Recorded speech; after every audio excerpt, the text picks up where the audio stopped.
नमस्कार। हम सभी पर महाराज जी का आशीर्वाद और बजरंगबली जी की कृपा सदैव बनी रहे।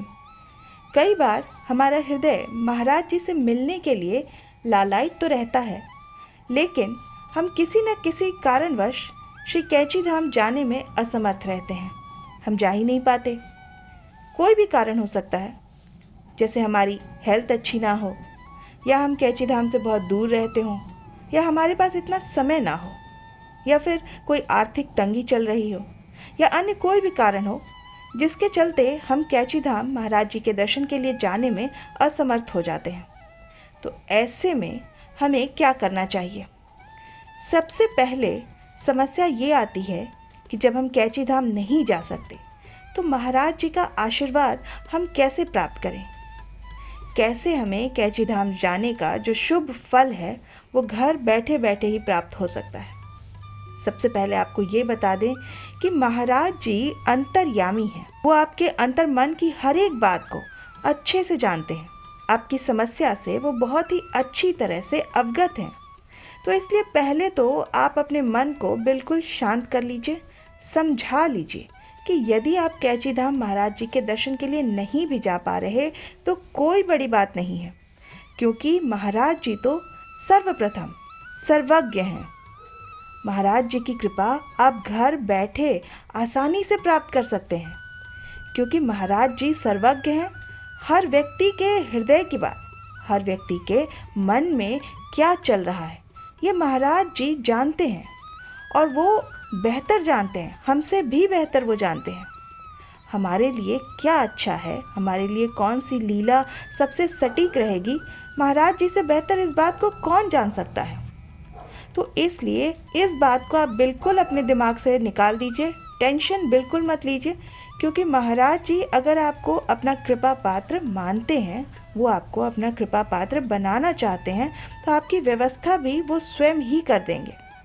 और वो जो करेंगे ना, वो सबसे अच्छा होगा, सबसे उत्तम होगा।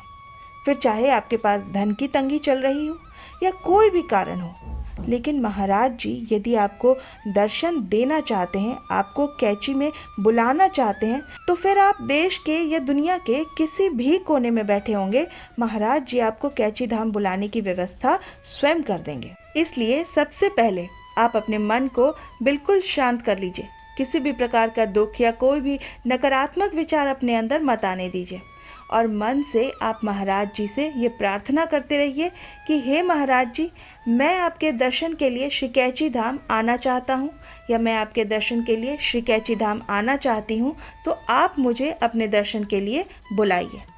अगर आप मन से महाराज जी से ये प्रार्थना करते हैं तो महाराज जी आपकी इस प्रार्थना को स्वीकार करके आपको अपने दर्शनों के लिए कैसे भी करके, कहीं ना कहीं से कुछ भी इंतज़ाम करके, किसी को माध्यम बना के, चाहे जैसे भी हो, वो आपको अपने धाम में स्वयं ही बुला लेते हैं।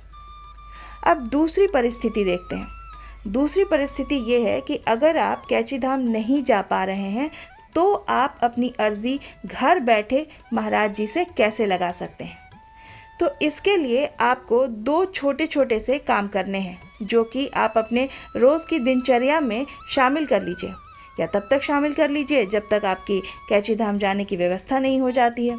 तो कौन से हैं वो दो काम? सबसे पहले तो सुबह सुबह जब भी आप अपने नित्य कर्मों से निवृत्त हो जाते हैं, फ्रेश हो जाते हैं, और उसके बाद जब आप महाराज जी के मंदिर में बैठकर, या जहाँ भी आपका पूजा घर है, जहाँ भी आपने महाराज जी के फ़ोटो को स्थापित किया हुआ है, वहाँ पर जा कर के अपने घर में आप महाराज जी के समक्ष बैठ जाएं, और बैठ करके उनसे एक छोटी सी प्रार्थना आपको करनी है। और इस एक छोटी सी प्रार्थना से ही आपका जो है सारा काम बन जाएगा। प्रार्थना क्या करनी है? जो भी आपके मन में है, जो भी विघ्न बाधाएं आपके जीवन में चल रही हैं, या जो भी आपके मन में प्रश्न चल रहे हैं, मान लीजिए आप इसी बात की अर्जी लगाना चाहते हैं महाराज जी से कि हे महाराज जी, मैं आपको कैची धाम में दर्शन करने के लिए मैं आना चाहता हूँ। तो आप बस अपने शब्दों को ऐसे ही कह दीजिए। किसी प्रकार की कोई मुश्किल प्रार्थना नहीं करनी है आपको, केवल अपने शब्दों का इस्तेमाल करना है। आप अपने शब्दों का, अपनी भावनाओं का यदि इस्तेमाल करेंगे तो उससे बेहतर और कुछ नहीं है, क्योंकि देखिए इसमें किसी प्रकार की कोई प्रार्थना बताने वाली है नहीं। बस आपको अपने हृदय की जो भी बात है, अपने हृदय की बात को, अपने हृदय के भाव को सबसे अच्छा आप स्वयं ही समझ सकते हैं। आप उन्हीं भावों को सरल से सरल शब्दों में, जो भी आपकी बोलचाल की भाषा है, उसमें आपको महाराज जी के समक्ष बैठ करके उस बात को बता देनी है। कहना क्या है आपको? तो कहना आपको बस इतना है कि हे महाराज जी, मैं आपके दर्शनों का अभिलाषी हूँ। कृपया आप मुझे अपने धाम में बुलाकर अपने दर्शन दें और दर्शन देकर मुझे कृतार्थ करें। ये एक छोटी सी प्रार्थना है, इसको आप अपने शब्दों के अनुसार, अपने मन के भाव से आप इसको कह सकते हैं। जो भी आपकी बोलचाल की भाषा है, आप उसी भाषा में कह सकते हैं। महाराज जी हर भाषा को समझ लेते हैं। वो आपके मन में जो प्रश्न है महाराज जी के समक्ष आप एक बार कह दीजिएगा, तो महाराज जी उसका निवारण स्वयं कर देंगे। क्योंकि ये मैं नहीं कह रही हूँ, ये महाराज जी ने अपने श्रीमुख से ये बात स्वयं कही हुई है कि जो भी भक्त मेरे छवि के सामने या मेरी फ़ोटो के सामने या मेरे विग्रह के सामने आ जाता है और अपनी बात कहता है, मैं उसकी बात को स्वयं सुनता हूँ। तो ये बात महाराज जी ने स्वयं कही हुई है, तो आपको इसमें संकुचित नहीं होना है। आप महाराज जी के फ़ोटो के समक्ष बैठकर अपने मन की बात उनसे कह दीजिए, अपनी अभिलाषा, अपनी इच्छा उनके सामने रख लीजिए। आप ये समझ लीजिए कि इस प्रार्थना को स्वयं महाराज जी ही सुन रहे हैं। वो आपके सामने बैठे हुए हैं, प्रत्यक्ष रूप में बैठे हुए हैं और आपकी बात को वो सुन रहे हैं। हर परेशानी का, हर कष्ट का, हर विडंबना का प्रत्युत्तर आपको महाराज जी स्वयं प्रदान करेंगे। तो ये तो थी प्रार्थना जो कि आपको सुबह सुबह करनी है, और फिर इसी प्रार्थना को आपको शाम को जब आप पूजा करते हैं तो उस समय भी दोहरा देनी है। बस पूरे दिन में 2 बार अपने शब्दों में इस प्रार्थना को आपको, एक बार सुबह पूजा के समय और एक बार शाम को महाराज जी के समक्ष ये प्रार्थना दोहराना है। तो बहुत ही जल्दी, जितना कि आप सोच भी नहीं सकते, महाराज जी तक आपकी बात पहुंच जाएगी और फिर आपको कुछ नहीं करना है। आप अपनी दिनचर्या जैसे आप रखते हैं आप वैसे रखिए, जैसे करते हैं वैसे करिए, जो भी आप पूजा करते हैं वो आप करते रहिए। आप अपने कार्यों को करते करते ही देखेंगे कि सिर्फ आपकी ये जो प्रार्थना है वो प्रार्थना आपके इस इच्छा को पूरी कर देगी। इसलिए आपके हृदय जैसे भी भाव हों वो महाराज जी को प्रिय हैं, क्योंकि महाराज जी केवल भाव के भूखे हैं। इसलिए भाव से आप अपने दिल से महाराज जी को पुकार के देखिए, सब कुछ आपके लिए महाराज जी व्यवस्थित कर देंगे। आप इस बात को मान लीजिए। आप एक बार हृदय से प्रार्थना करके देखिए कि हे महाराज जी, मैं आपके दर्शन का अभिलाषी हूँ, मैं आना चाहता हूँ कैची धाम, आप मेरी व्यवस्था कर दें। और आप देखिएगा कि कुछ ही दिनों में महाराज जी आपकी इस प्रार्थना को स्वीकार कर लेंगे, आपकी व्यवस्था हो जाएगी। आप स्वयं भी अचंभित रह जाएंगे कि ना जाने कहाँ से महाराज जी ने हमें बुलावा भेजा कि हम तुरंत ही महाराज जी के दर्शन के लिए आ गए। और इस बात को जिस दिन आप कैची धाम में पहुँचेंगे उस दिन आप इस बात को याद करेंगे कि कैसे हम यहाँ तक आ गए। ये तो हमारे सामर्थ्य में ही नहीं था, हमने तो ऐसा सोचा भी नहीं था। देखिए, महाराज जी के पास वही पहुँच सकता है जिसको महाराज जी बुलाते हैं।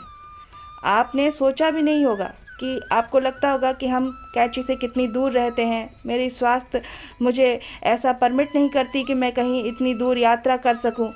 लेकिन फिर भी आप कैची धाम पहुंच जाते हैं, क्योंकि उस कार्य को आपको वहां जो बुलावा है वो महाराज जी का बुलावा है। उन्होंने आपकी सारी व्यवस्था की है, उन्होंने आपको अपने दर्शन के लिए बुलाया है। आपका हृदय रो पड़ेगा जब आप महाराज जी के दर्शन, महाराज जी के विग्रह के दर्शन कैची धाम में करेंगे। आप कहेंगे कि महाराज जी कैसे आपने ये व्यवस्था कर दी, कैसे ये सब कुछ हो गया, हम तो जानते भी नहीं थे। और महाराज जी भी यही कहते हैं कि हम कुछ नहीं करते, जो भी करते हैं वो हनुमान जी करते हैं।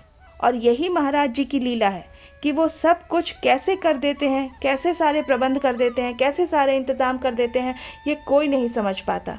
क्योंकि ये सब कुछ वो करते हैं, उन्हीं के हाथ में है, उन्हीं की इच्छा से सब होता है। तो मैं आशा करती हूँ कि आज का ये अंक आपको पसंद आएगा। आप अपनी प्रतिक्रिया हमें कमेंट सेक्शन में लिखकर ज़रूर बताइएगा। मिलते हैं आपसे अगले अंक में, तब तक के लिए जय श्री राम, जय बाबा की।